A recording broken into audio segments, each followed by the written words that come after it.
few years back, and it was when my nan was still alive, so it's more than 2 years back, I had a dream, and in that dream I had this statement saying, "Feel how an old woman feels," and it was done in such a way that I remembered it very clearly. It was almost like a threat, not so veiled. And I've done a lot of research on dreams, my own dreams that is, and precognitive stuff after when I date someone who used to have precognitive dreams as well. And it got me thinking recently about dementia and a lot of other stuff.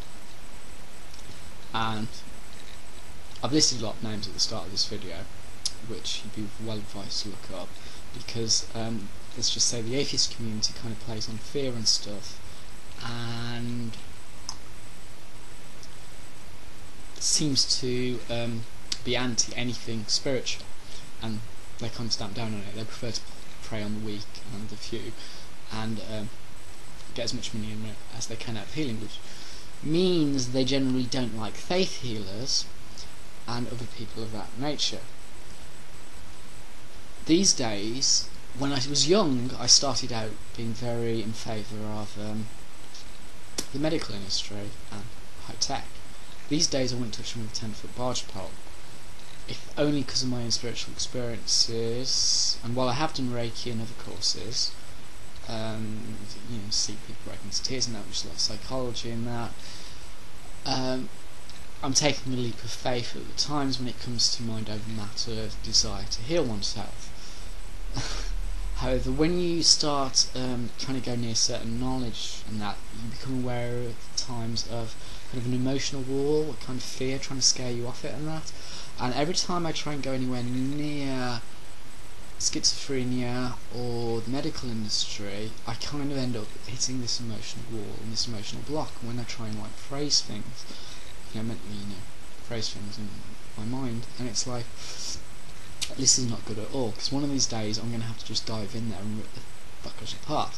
But until that point, there's this emotional wall, and well, it's a little hard to go into.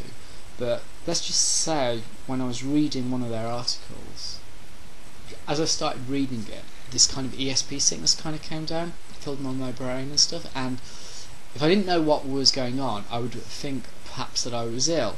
Unfortunately, when I got to the section of, or I should say fortunately, on not taking drugs and stuff, the sickness completely lifted and completely cleared and stuff.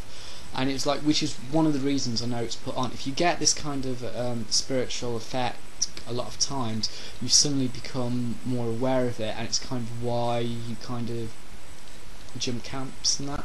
Obviously, I don't expect anyone to take my beliefs or my experiences seriously, and your advice to research everybody and take your own experiences, but for various political reasons, like including when being illegally detained by social services and that a few years back, I will not touch their, I was going to say religion, their politics or their industry at all, which is why I would have no hesitation to close social services and the NHS down. I would not fund them at all. I think the terrorist organisation, I have no respect for their kind at all.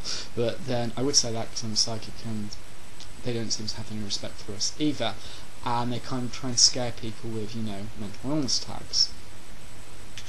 No. One of their, where is it? Yeah. Kurt Schneider wrote that the first ranked symptoms of schizophrenia, which was name changed to dementia praecox, was these people have delusions of being controlled by an external force, have that the belief that their thoughts are being inserted into or withdrawn from one's conscious mind, that the belief that one's thoughts are being broadcast to other people, and hearing hallucinatory voices that comment on one's thoughts or actions, or have a conversation with other hallucinated voices, which is all interesting stuff, especially as a psychic, because we kind of get it all the time. I've had the hallucinatory voices talking outside the body. I had it back when I was doing astral projection experiments years ago, and in one of these experiments, I woke up in the morning and I was getting two voices. and they kept mentioning this name and bitching about money and a load of other stuff. And at the end of it, I had this sensation where I was dragged back into my body. At which point, I got up and went to work. This was back when I was doing like all the psychic courses, going around the country doing all that kind of stuff, and was being very unsure of myself. And I took a risk. I wrote an email out and emailed this woman, this complete stranger, who I didn't know, and told her I was doing this astral projection stuff, and wrote all the information out, and cringed. She wrote back and said I don't need the psychic lessons anymore, and told me all this other stuff.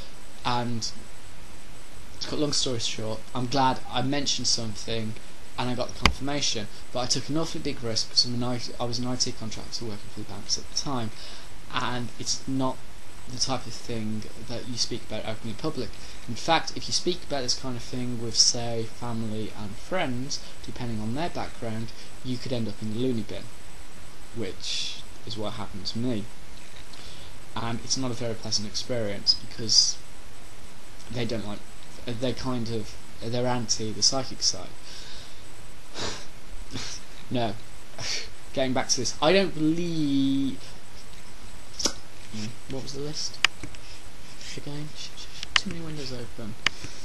Regarding belief that one's thoughts are being broadcast to other people, I am under no doubt the spirit actually reads all my thoughts, but whether they can be asked to pass any information on is, well, another matter. And the reason, and yes, they do comment on everything I do all the time, especially if I do a video or try and do anything, because you get these windows, it gets ripped apart and stuff. I think Muhammad got it as well, if certain religious sources are correct. Every time you try to write anything, you get a load of corrections, and it ends up you're walking a tightrope and stuff because you spend all your time trying to balance it out. At the end of the day, it's better just to say nothing and leave everyone to it, because you can't please everyone all the time, and the various social camps would rather die than admit that certain other camps have actually got research or findings that are accurate, because it would mean they'd have to rewrite all their research and come to terms with the spirit and the psychic side, and it all gets very silly in the end. As far as delusions are being controlled by an external force, well, spirit does throw its weight around. If you've been under psychic attack and get the words, being repeated over and over, it can stop you pretty much doing anything, and at the very least it just gets annoying because they don't shut up. Well, they shut up sometimes, but pretty much it's nag, nag, nag, nag, nag, nag, nag, nag, nag. And it's a bit like peer pressure at the time, and you can have energy sensations of the stuff going into it, and at times it's like, well, are they trying to help me out or not really? And you've got to come to terms with it and pierce it out. Which comes back to dementia and my nan, because when she was getting old and that, she kept getting names wrong, and she was almost muttering to herself and that, lots of stuff from childhood. And I've kind of like reflecting on my experiences from the psychic attacks and some of the lessons therein, and going, yeah, it pretty much is the same thing. And if you don't know what the hell's going on, it can be scary as hell, because some of the lessons are, well, they show up when they show up and that. And let's just say, for example, taking the cocksucker example, I kept getting that repeated over and over and over again, really annoying, wouldn't shut up, unpleasant, going on for hours on end, and it's like, I'm not getting any sleep here. They just keep repeating the same word. Eventually they moved the lesson along to show me a clairvoyant image behind the name, which is fair enough, because at least I had some context behind it. And this is starting to get into a bit like CEO lessons, when you're working in the company and that, and you get the whispers and stuff. And you've got to like put everything into the context, because you guessed it, carried on getting the same name, words repeated over and over again, but this time a different person, a different image, and this time it was more fantasies and what she would like me to do, say in a threesome, and puts a completely different spin on the entire notion of the attack. And it's like, okay, where are they going with this? and then they continue doing it, and I got a few more example spiritual words come again, and I got it with an image of another ex, but this time the word was from the perspective of her thoughts and her fears regarding, and another ex regarding the actually, early sexual experience, shall we say, which puts another spin onto it, and in the end of it you have about 7 or 8 different viewpoints around this one word, around this one attack, and it completely, at the end of it, it goes, what was my view on it again? Am I for or am I against it? As, especially when you get another context, when they're doing it with clairvoyant images as a legal threat, say, yeah, let's throw him in prison and stuff, and then it's with a few images on that go, which are like really unpleasant kind of thing, and it's like, you're battered around at the end of it. It's like, where the hell am I and stuff? I'm pretty sure I'm getting more intelligent, more smarter. At the very least, I'm kind of seeing a bigger picture rather than a very small two-dimensional one, and that. And at times you daren't go on the record with stuff until you're absolutely sure what you're dealing with. It's like, if you can't prove what it is, at least you can prove what it isn't, and through proof of exception, rule things out. And it's a bit like Conan Doyle. If I pick up information and get proof of, precognitive dreams, stuff that happens, or I get shown something, and then I run into people at, a different location, and those events happen, then I kind of can roll cold language, body reading out, which gets me to basically spirit and things, or one or more entities running around passing knowledge on, which is basically what clairaudience and the voices are. Going on my own research, which contradicts, well, it doesn't actually none of my research contradicts the atheist community, even though they tend to, unfortunately, they word it in such a way that they prey on the weak and stuff, they latch onto it, and then that's it. It's almost as though they get some twisted delight, playing on people, insecure individuals who don't know what they're doing in that. And if you fall into those hands, they'll be plying you with drugs while they make a nice profit, until the end of days kind of thing. And I've got zero respect for them, but they have zero respect for psychics, and I research. But my research is at least coming from my own personal experiences, which means it's much easier to slag their idols off, because they're just regurgitating everything from books. They tend to run around like headless chickens most of the time, trying to superimpose their view of the world on everybody. And well, I don't actually care on stuff, and I'm pretty much open-minded to anything, or I like to think I am. And it's like, well, what do you want to do? Please don't screw me over, please. As really, I don't care. I would like some money at some point though, and that's where I am with it, as I kind of build things up in my research.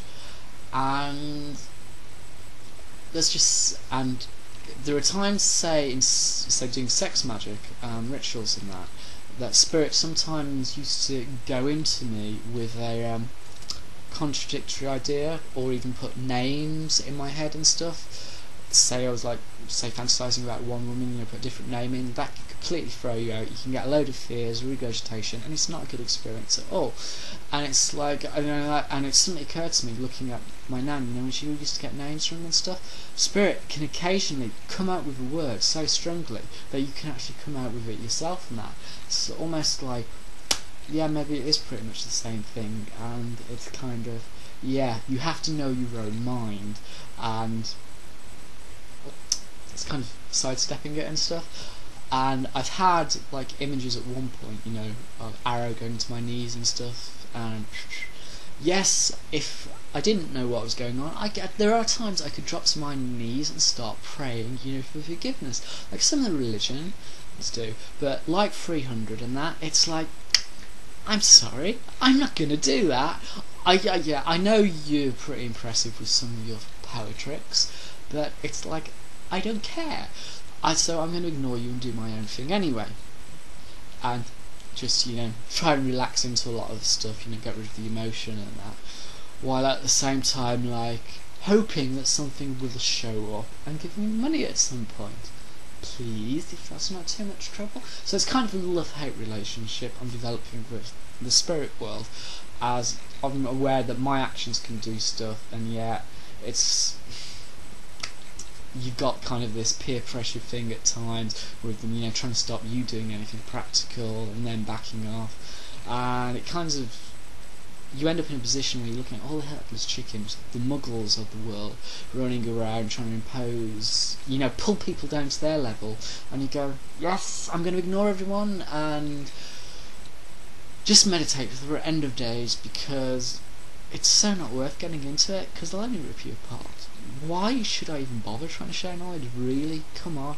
There's no money in it, and it's like no one wants to learn anything. Everyone's just deliberately trying to say you can't learn anything or develop psychic skills because it would reflect badly on themselves, and that wouldn't be a good thing. You're not hit over the head with a hickey stick. Yes, you can learn it. The more you do with the aura stuff and that, you will start seeing things, and yes, you can rule body language out and get experiences. Admittedly, it becomes harder and you do run the risk of trying to fall into the trying to prove it to cynics and go, please believe me, which is a stupid thing to do, because first of all you've got to just get used to being yourself and proving it to yourself, and then maybe you'll get lucky and get given some information which wipes their smug grin off their face, at which point you win. You can't really lose the war as long as you're ruling things out, because you've got more knowledge than them anyway, and it's your experiences, which is why religion will always win. Not perhaps the ones who scared of it, running like headless chickens trying to scare people out of it, but the more open-minded religious camps, which kind of write it up as all an illusion, the physical world, well, and that kind of thing. And you're going, what's all this got to do with reincarnation? Well, I think I can actually cross over with my memories intact, and even if I don't remember it, it's probably not going to be a big deal anyway, because okay, I've got to revise everything, but it's kind of like if stuff's fresh in my mind and I run into the situation again, I know what works and what doesn't work, and I can logically reason it out. Stuff going further back, I don't remember the details of it. I may remember certain key moments that stick out, but I've got to deliberately mentally go through things, wrap my mind, and spirit can sometimes try and distract me when I'm trying to do this as well, in order to get those images and those memories back. And it's kind of falling into the trap of bad habits. Sometimes you just end up doing things over and over again, it's like dosh, and then you end up in a situation where you go, screw this for a lark, or for no reason you suddenly go, hang on a minute, I'm going to do this instead, without even thinking about it. And if you look at some people, some people instinctively avoid certain scenarios while others keep on walking into it. And well, the thing is, with reincarnation, it's a little hard to prove, unless you kind of find a load of school kids or something which have a load of memories of past lives, and you actually knock the information back. Other than that, you can't. It's hard to tell whether it's suggestion or it's all in your mind and stuff. Most of the research seems to be around kids and people with birthmarks, scars,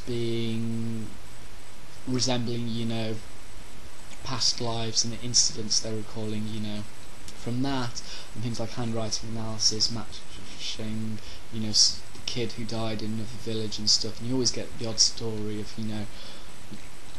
the kid saying, I was a nun, I'm going to be a nun again, that type of thing, which must scare parents out, and other things of that nature, because kids sometimes have a very firm plan in mind.